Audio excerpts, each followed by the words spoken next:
नमस्कार. स्वाद शिदोरीच्यामध्ये तुम्हा सर्वांचं मनापासून खूप खूप स्वागत आहे. आज आपण पाकातले खुसखुशीत आणि तितकेच मऊ लुसलुशीत असे रवा लाडू बनवणार आहोत. आता पाक म्हटले की बऱ्याच जणींना भीती वाटते की एकतर पाक कच्चा राहील किंवा खूप शिजवला गेला तर लाडू आपले कडक होतील. तर ही भीती मनातील काढायची असेल तर हा व्हिडिओ पूर्णपणे बघा. याशिवाय ज्यांनी याआधी कधीच रवा लाडू बनवले नाहीत, जे पहिल्यांदाच करणार आहेत, त्यांच्यासाठी सुद्धा हा व्हिडिओ खूप महत्त्वाचा ठरणार आहे. कारण इथे मी अगदी परफेक्ट प्रमाण तर दिलेले आहेच, याशिवाय कृती इतकी सुटसुटीत आणि सोप्या पद्धतीने सांगितलेली आहे. सोबत खूप साऱ्या टिप्स दिलेल्या आहेत. त्यामुळे लाडू चुकतील की काय ही शंकाच मनातली निघून जाईल. पटकन लाडू करायला सुरुवात करूया. तर इथे मी अर्धा किलो म्हणजे 500 ग्रॅम रवा घेतलेला आहे. मेजरिंग कपने मोजला तर 3 कप हा रवा आहे. लाडू बनवण्यासाठी नेहमी 0 साईजचाच बारीक रवा वापरायचा, म्हणजे लाडू अगदी खुसखुशीत छान असे तयार होतात. साखर घेतलेली आहे 450 ग्रॅम. कपने मोजली तर 2 कप ही साखर आहे. यासोबत आपण साजूक तूप घेतलेले आहे 150 ग्रॅम. कपने अर्धा कप हे तूप आहे. तुपाची कन्सिस्टन्सी बघून घ्या. तूप आपलं खूप घट्ट किंवा खूप पातळही नाही. हे तूप मी ग्रॅममध्ये मोजून घेतले, त्यामुळे इतकं घट्ट असं वापरलेलं आहे. पण तुम्हाला जर अगदी पातळ पाण्यासारखं तूप मोजून घ्यायचं असेल तर याच कपने 3/4 कप म्हणजेच 180 ml ते 190 ml हे तूप तुम्हाला मोजून घ्यायचं आहे. लक्षात घ्या, ग्रॅममध्ये मोजलेल्या तुपाची कन्सिस्टन्सी आणि mlमध्ये मोजलेल्या तुपाची कन्सिस्टन्सी हे वेगवेगळी असते. दोन्हीचं प्रमाण मी खाली डिस्क्रिप्शन बॉक्समध्ये देणार आहे. यासोबत सजावटीसाठी मी इथं मनुके घेतलेले आहेत आणि स्वादासाठी 1 चमचा वेलची पावडर. पण आता जर तुमच्याकडे वजनी काटा किंवा मेजरिंग कप नसेल तर घरातील कोणत्याही वाटीने तुम्ही हे सर्व साहित्य मोजून घेऊ शकता. त्यासाठी काय करायचं, दुकानातून अर्धा किलो रवा आणला की तो घरातील कोणतीही 1 वाटी अशी निवडायची की ज्याने समान 4 वाटी हा रवा भरला गेला पाहिजेत. ज्या वाटीने अर्धा किलो रवा 4 वाटी भरला गेला त्याच वाटीने बाकीचे सर्व साहित्य मोजून घ्यायचं आहे. साहित्य कोणते आणि किती घ्यायचं ते पाहिलं. आता लाडू बनवायला सुरुवात करू. आता पाकातले रवा लाडू करण्यासाठी सुरुवातीला आपण रवा भाजून घेऊ. त्यासाठी इथं मध्यम आचेवरती मी कढई गरम करत ठेवली आहे. यामध्ये जे तूप घेतलं त्यातलं फक्त 1 चमचाभर तूप शिल्लक ठेवून सर्व तूप घालून घेऊ.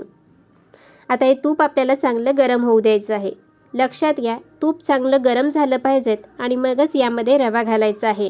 गार तुपामध्ये जर रवा घातलात तर तो भाजत असताना वरून खरखरीत होतो आणि मग त्यामध्ये आपला साखरेचा पाक हा चांगला मुरला जात नाही.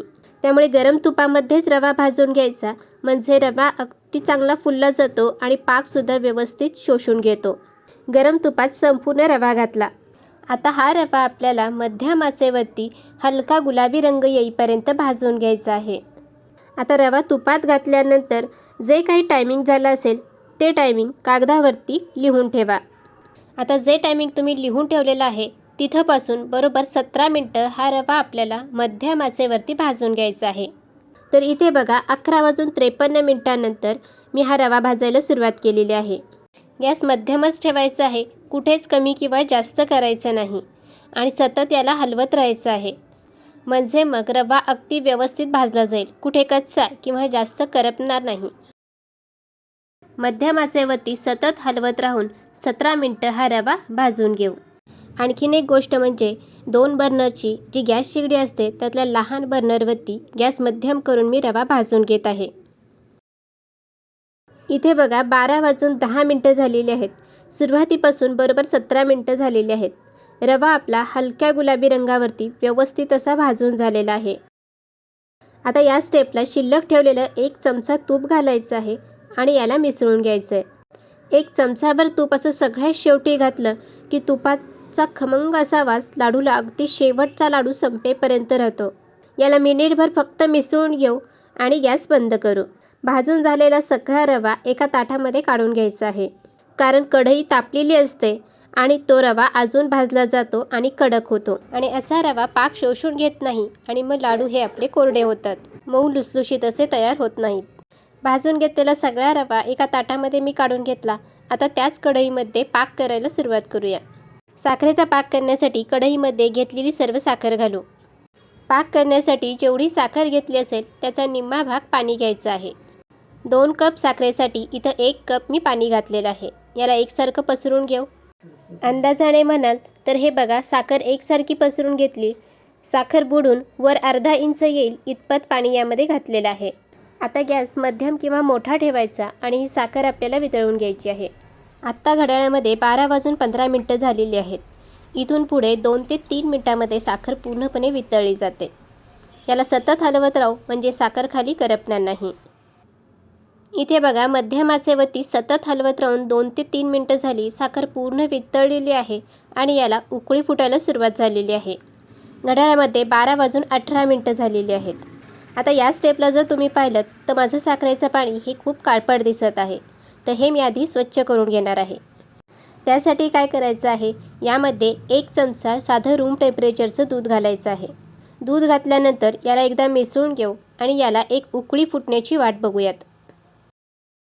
मिनिटभरातच बघा, इथे याला एक उकळी आलेली आहे आणि साखरेतली पूर्ण मळी फेसाच्या स्वरूपात वरती आलेली आहे. आता यावर जी काही वरती तरंगून आलेली मळी आहे ती चमच्याच्या साहाय्याने आपल्याला काढून घ्यायची आहे. तर हे बघा, मी तुम्हाला अगदी जवळून दाखवते. ही किती काळपट अशी मळी आहे. साखर विरघळल्यानंतर तुमचं साखरेचं पाणी हे स्वच्छ दिसत असेल तर ही स्टेप तुम्ही स्किप करू शकता. पण जर तुमचं साखरेचं पाणी काळपट दिसत असेल तर ही प्रोसेस नक्की करा. कारण साखरेच्या पाकातली ही मळी आपल्या लाडूच्या रंगावरती परिणाम करते आणि लाडू आपले पांढरे शुभ्र दिसत नाहीत. इथे बघा, सगळी मळी मी काढून घेतली. पाक अगदी स्वच्छ झालेला आहे.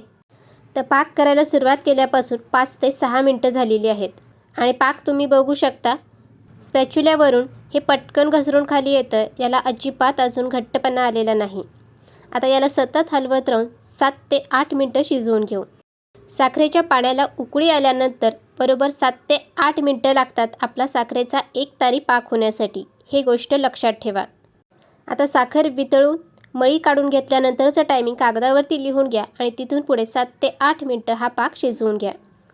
पाक शिजवत असताना मध्ये मध्ये स्पॅच्युल्याने असं चेक करायचं. जर तुम्ही उलथाने घेतलं असेल तर त्याने चेक करा. स्पॅच्युल्या किंवा उलातनं असं पाकात मिसळून वर उभं धरायचं आहे आणि चेक करायचं. याचा सगळ्यात शेवटचा थेंब हे पहा, याला जर तार धरत असेल तर हा एकतारी पाक तयार झालेला आहे. दर 2 ते 3 मिनिटांनंतर याला चेक करून घ्या. बरोबर 7 मिनिटांनंतर तुम्ही पाहू शकता स्पॅच्युल्यावरचा जो मी पाक घेतलेला आहे त्याचा सगळ्यात शेवटचा थेंब असा तार धरून खाली पडत आहे. पाक चेक करण्याची मी तुम्हाला आणखीन एक दुसरी पद्धत दाखवते. आपण ज्यावेळेला बोटावरती पाक चेक करतो त्यावेळेला गॅस कमी करा. स्पॅच्युल्यावरती गार झालेला शेवटचा थेंब असा 2 बोटांच्या मध्ये घ्यायचा आहे आणि याला उघडझाप करून चेक करायचं. तुम्ही बघू शकता इथं हलकी एक तार धरत आहे. पाकाला उकळी आली आहे. स्पॅच्युल्यावरती एक तार तयार होती आहे. आता यामध्ये आपण भाजून घेतलेला सगळा रवा घालायचा आहे. आता संपूर्ण रवा मी यामध्ये घातला. लगेच गॅस बंद करून घेऊ. यानंतर अजिबात आपल्याला गॅस पुन्हा चालू करायचा नाही. असं गरम गरम पाकामध्ये रवा घातला की तो लगेच फुलून येतो. आता यामध्ये वेलची पावडर घालू आणि याला एकदा मिसळून घेऊ. गॅस मी बंद केलेला आहे, तुम्ही पाहू शकता. हवं तर कढई आपण गॅसवरनं खाली उतरून घेऊन सुद्धा पुढची प्रोसेस करू शकतो. याला अगदी पटपट असं मिसळून घ्यायचं आहे. इथे बघा, कढई मी गॅसवरनं खाली उतरून घेतली. याला एकजीव असं मिसळून घेतलेलं आहे. आता हे मिश्रण तुम्हाला खूप पातळ वाटत असेल, पण जसा वेळ जाईल रवा सगळा पाक शोषून घेतो आणि हे मिश्रण घट्ट होऊन येतं. यावर प्लेट झाकूयात आणि याला 1 तास असंच ठेवायचं आहे. 1 तास हे मिश्रण आपण सेट होण्यासाठी जरी ठेवणार असलो तरीही 10 ते 15 मिनिटाच्या अंतराने यावरची प्लेट काढून याला मिसळून घ्यायचं आहे आणि पुन्हा झाकून ठेवायचं आहे. म्हणजे मग मिश्रणाच्या गाठी तयार होणार नाहीत. इथे बघा, 15 मिनिटांनंतर मी प्लेट काढून याला मिसळून घेतलं. यावर पुन्हा झाकू आणि पुन्हा थोडा वेळ सेट होऊ देऊ. आता असं मी 2 ते 3 वेळा केल्यानंतर 1 तासानंतर तुम्ही पाहू शकता मिश्रण अगदी व्यवस्थित सेट झालेलं आहे. जर हे मिश्रण तुम्ही हातात घेऊन बघितलं तर अगदी पेढ्यासारखं मऊ लुसलुशीत आहे आणि थोडंसं कोमट झालेलं आहे. आता हे लाडू वळण्यासाठी मिश्रण आपलं तयार झालेलं आहे. तर हा रवा पाकामध्ये मुरण्यासाठी मला 1 तास 10 मिनिटं लागली. तुम्हाला 5-10 मिनिटं कमी किंवा जास्त लागू शकतात. पण मिश्रण या पद्धतीने कोमट होऊन असं चांगलं फुलून आलं पाहिजे. हे बघा, अगदी मऊ लुसलुशीत आहे. मिश्रण सेट होण्यासाठी फार तर 1.5 तास लागतात. त्यापेक्षा जास्त वेळ मिश्रण तसंच ठेवू नये, नाहीतर मग ते पूर्णपणे कोरडं होतं आणि लाडू वळले जात नाहीत.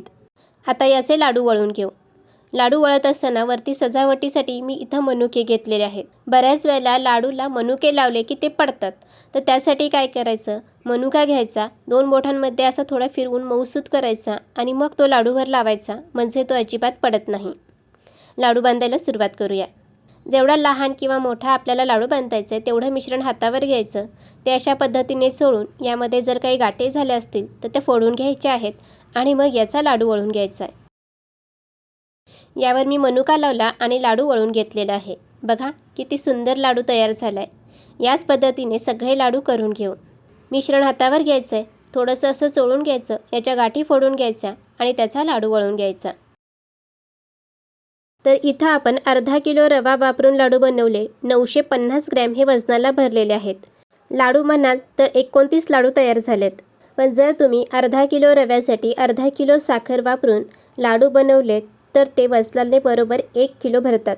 सगळे लाडू तयार करून झाले की एका ताटामध्ये याला हवेला थोडा वेळ गार होऊ द्यायचं आहे किंवा सेट होऊ द्यायचे आहेत. लाडू तयार केले की लगेच डब्यामध्ये भरायचे नाहीत, नाहीतर मग त्या लाडूंना भुरा येऊन लाडू खराब होतात. पूर्ण लाडू तयार झाल्यानंतर साधारण 2 ते 2.5 तास तरी हवेला लाडू ठेवायचे आणि मगच नंतर डब्यामध्ये भरून ठेवायचे. म्हणजे मग किमान 2 महिने तरी लाडूला अजिबात काही होत नाही. लाडू खूप चांगले राहतात आणि त्यांना तुपाचा वासही धरत नाही. तर इथं सांगितलेल्या पद्धतीने लाडू घरी बनवून बघा, नक्कीच सुंदर तयार होतील आणि मला कमेंट्स करून कळवायला विसरू नका. पुन्हा भेटूयात अशाच एका छानशा रेसिपीसोबत. तोवर धन्यवाद.